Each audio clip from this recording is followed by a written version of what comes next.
পানীৰ সময়ত ব্ৰহ্মপুত্ৰ নদীৰ ওপৰত কেনেকৈ কাম কৰিব আপোনালোকে ইমান এনেকৈ কথাবোৰ নাভাবিব আৰু কথা প্ৰচাৰো নকৰিব ব্ৰহ্মপুত্ৰ যেতিয়া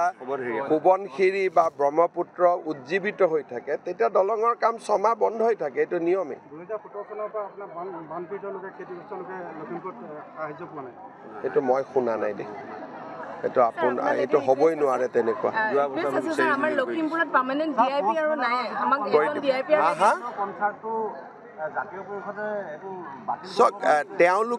তেওঁলোকৰ কথা মতেতো নচলে তেওঁলোকে কৈছে 100 কোটি টকা খৰচ কৰিব আমিতো উল্টাই তাৰ পৰা টকা পামহে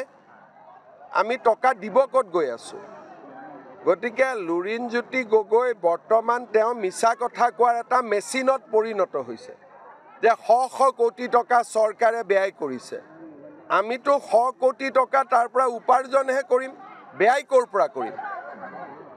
এইটো বৰ্তমান লুৰিণজ্যোতি গগৈ অসমত এটা মিছা কথা কোৱাৰ মেচিনলৈকে নিজক ৰূপান্তৰ কৰিছে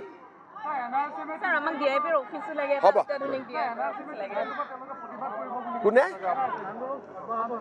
প্ৰতিবাদটো গণতন্ত্ৰত কৰিয়ে থাকিব আপুনি আজি NRSMে কৰিব কালি আন কোনোবাই কৰিব যেতিয়ালৈকে আমাৰ দেশত গণতন্ত্ৰ থাকিব প্ৰতিবাদ চলি থাকিব তাক কেনেকৈ বন্ধ কৰিব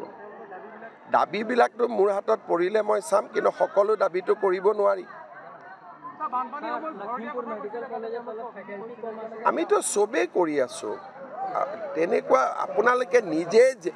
আপোনালোকে যিটো হয় সেইটো নুশুনে নিজে এটা মনত ভাবি লয় যে কিয় 6 মাহ কাম হোৱা নাই যে ব্ৰহ্মপুত্ৰত বানপানী আছে আকৌ নিজে কৈ আছে বানপানী হৈছে তেখেতৰ উত্তৰটোতো আপুনিয়ে দি আছে এতিয়া উত্তৰটো কোনে দি আছে তেওঁৰ প্ৰশ্ন সুধিছে আপুনি উত্তৰ দি আছে আপোনালোকে মানি লৈছে যে বানপানী আছিলে এজনে কৈছে দলং কিয় কাম ৰখি গৈছে তাৰমানে মই ক'লো বানপানী হোৱাৰ কাৰণে তেওঁ মনে মনে থাকিলে আকৌ আপুনি উত্তৰ দিলে বানপানীৰ ঘৰ কিয় পোৱা নাই তাৰমানে প্ৰমাণ হৈ গ'ল নে নাই যে বানপানী হোৱাৰ কাৰণে দলঙৰ কামটো ৰখি থাকিলে সেইকাৰণেতো আজি 100 কোটি টকা যন্ত্ৰপাতি দিলোঁ চব থাকিব